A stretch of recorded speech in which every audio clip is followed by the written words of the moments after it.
Welcome back.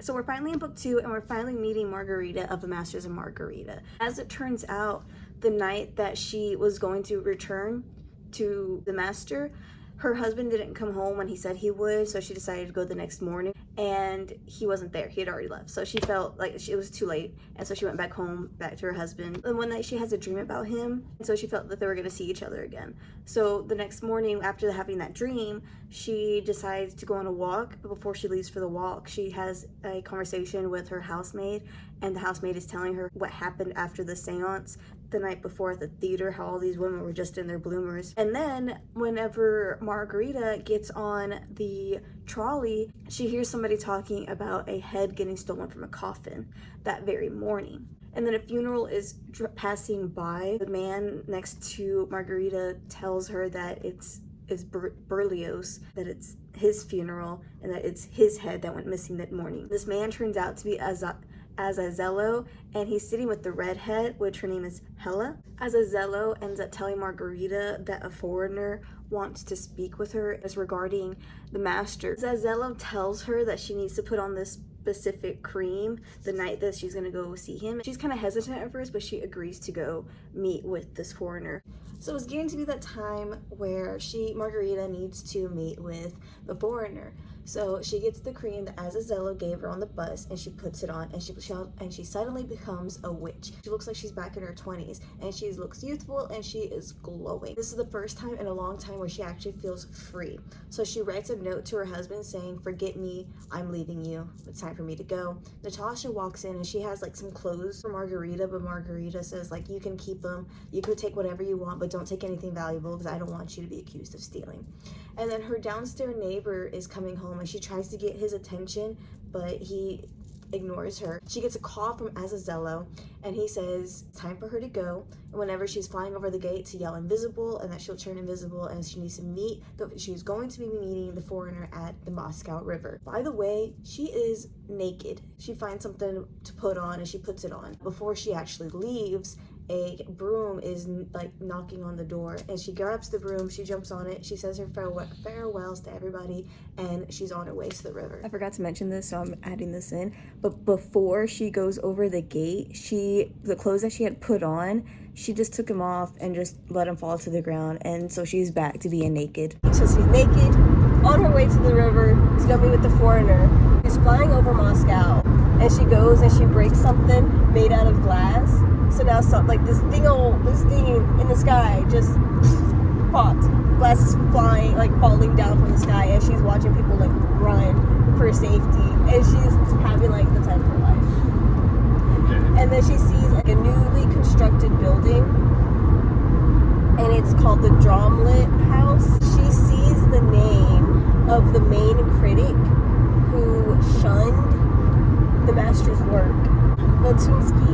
She hates him, absolutely hates him, and she just so happened to see which apartment is his. Yeah. So again, she's invisible, and no one can see her. All people see are just like a door opening and a door closing, elevator door opening, going up. She gets to his apartment, she goes in, and she fucking wrecks it.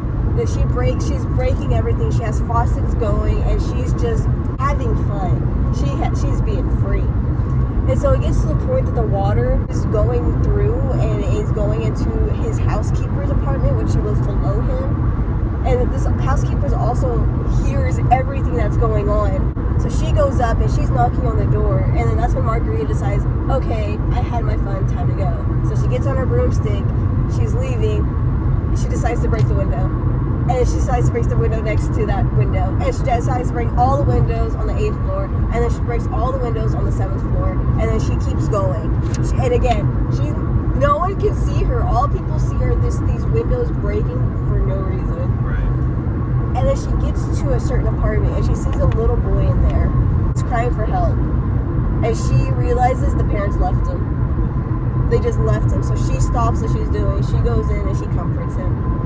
And she waits till he falls asleep, and she gets on her broomstick, and she flies. She's out. So she's back flying towards the river whenever she sees her housemaid, like, riding a hog and she's also naked, and she's a witch, and she just says like she couldn't help herself. She had to put the cream on, and when she was leaving the apartment, she put some cream on Nikolai. She put some cream on him, and he turned into a hog, and she just got on him and rode. So she gets to the river, and she decides to take a little swim. A drunk guy ends up coming up to her, and like he mistakes her for someone else, and after he made his realization, he leaves. I can't remember if she sees a party and she goes, or she goes to the other side of the bank and she sees a party happening. But either way, she goes to the other side of the bank, and there's like a ritual like thing happening. Like she sees other naked witches, and then she sees a goat-legged creature. The goat-legged creature and Margarita start talking to one another, and he asked her like, how have you been getting around? And she says, by a broom. And he basically is like, how barbaric. Like, what? That's so cliche. So how could you?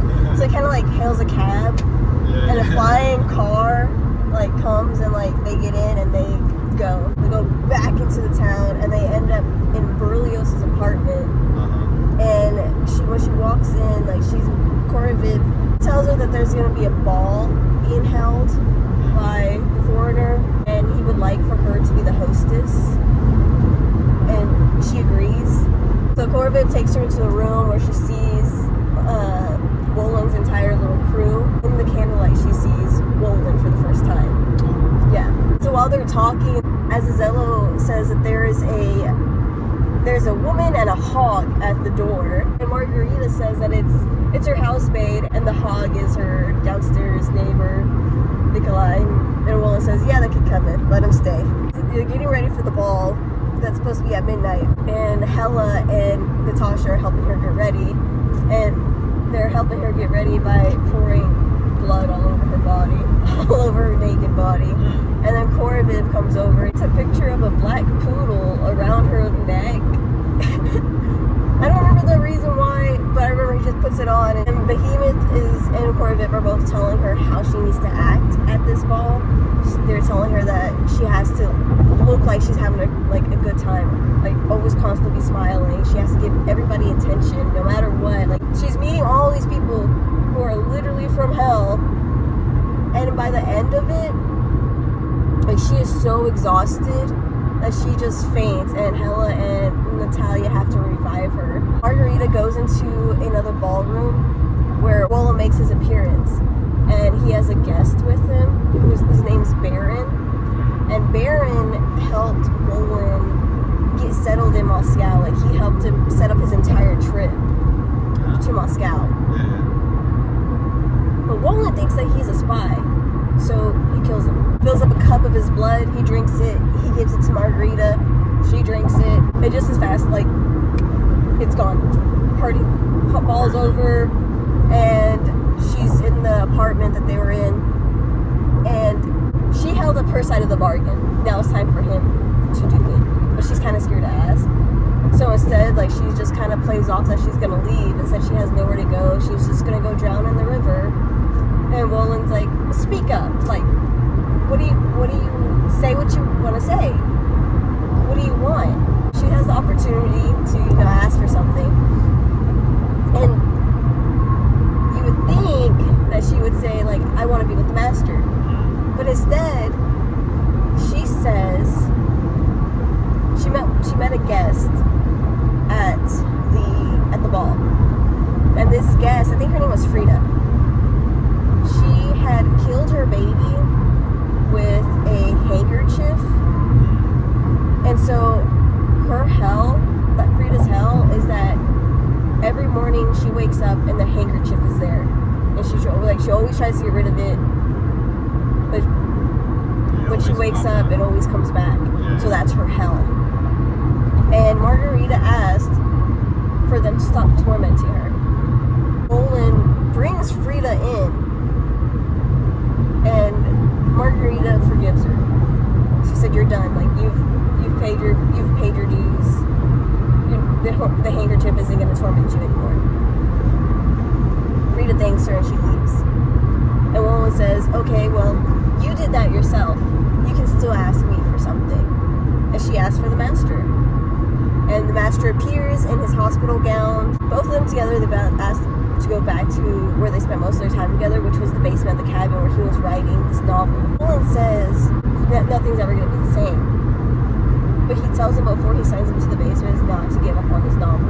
So we went to the story of Pilate, and there's a storm coming. Pilate tells Afranius to take down Yeshua's body and to find Judas and assassinate him, kill him. But by the time that this Afranius got or found Judas, he was already killed by somebody else. We went to go look for the body that was supposed to be on this cross. It wasn't there because Matthew Levi had already, went there, grabbed the body and took it with them. So there was no body for Afranius to pull down. But he found Matthew Levi with the body. He brought Matthew Levi to Pilate. Pilate offers Matthew a job. He said he wanted to kill him more than he would want to work for him. So back in Moscow, they're doing the investigation of the seance. But the investigators are able to track down Steopa, which was Berlioz's neighbor, who ended up 900 miles away in Yalta. They're able to track him down, and they're able to track down Rimsky. We'll track them down, ask them questions, what happened, and then they went to the clinic, and then they asked to see a list of everybody who came in the past 3 days. They see Ivan, and they made the connection that Ivan was the first person to come in at the beginning of all of this. They go and ask him questions, and his story is lining up with everybody else's story, which doesn't help investigators. It just makes them want to ask more questions, and they finally are just thinking to themselves, like, is Roland going to even be able to be found? Like, is he even a real person that we can catch and put charges against him if we do find him? Also looking out for Berlioz's apartment because they know strange activities going on there. They go to his apartment and they kind of just swarm in. Behemoth is there. He's just having a good time. Chilling, and then there's a shootout. No one gets hurt. No one gets shot. No one's wounded at all. And Behemoth decides that's time for him to leave. He sets the apartment on fire and dips. He meets up with Koroviv. They go to a little marketplace, set that place on fire, and leave. And so they're passing by this beautiful, amazing building, and they say, let's go have a drink. Let's go into the restaurant that they have here and have a drink. And as they're walking in, the hostess stops them. And she says, let me see your identification, because you have to be a writer to get in there. She says, if you're not a writer, you can't come in. He says, how do you know I'm not a writer? You don't know what I have up here. The manager of the restaurant is watching the encounter going on, and he's been hearing everything about the seance, and he sees these two people, and they kind of resemble what everybody says that the people who are doing the seance look like. So he says, no, let them in, and we're going to take good care of them. While they're eating and drinking and having a good time, people just come up and just start shooting at Behemoth and Koroviv. And then they set the place on fire and dip. All three of these buildings that are burning, they can be seen from a hill, from a mountain, where Azazello and Wolin are at. And they think to themselves, it's Koroviv and Behemoth, like those two rascals, they're at it again. And then Matthew Levi, the person from the novel, he comes up and he says to Wolin that Yeshua has read the Master's novel. Yeshua sent Matthew to ask Wolin to give the Master peace, and for Margarita to be given peace as well. Wolin agrees. And he sends Azazello to arrange for everything to happen. We go to the basement where Margarita and the Master are at. The Master is freaking out. He's like, how are we going to live? How are we going to survive? And Margarita just keeps telling him, like, we're going to be okay. Like, I'm going to kiss you and it's going to be okay. And then Azazello shows up. He's thanking Margarita. And then he says that Wolin wants to provide peace for them. And they say okay, and they agree. So in order to celebrate, Azazello pulls out a wine bottle that Pilate himself drank. So they drink it. They start choking. And they're telling Azazello, like, you poison her. And as they're falling to the ground, and as they're like laying lifeless, he disappears and he shows up in Margarita's room. where she comes around the corner choking and she dies. And he says, perfect. Everything's going as planned. Goes back to the basement and he puts drops of the same wine into them and it brings them back to life. Not really sure what happened there because he says, because I think they're dead, but he says that they're not dead. Set the basement on fire and they dip. They're leaving Moscow before the master leaves Moscow. He stops by the clinic and he's in Ivan's room and he says his farewells. He says, like, you're the last person who I've, like, talked to and I just want to say goodbye. He also meets Margarita and he's just like, she's so beautiful. She says, when I kiss you, everything's going to be okay. So she kisses him, they're gone, and he wakes up and he's calling for the nurse. And the nurse comes and he says, what's going on with my neighbor? What's going on with the patient next door? Which would be the master. And she kind of like plays it off, like, don't worry about it, nothing really happened. He said, no, you can tell me like what's going on. And she says, oh, well, he passed away. And he says to her, like, I know somebody else who died, and it's a woman. Margarita, the master, and Azazello.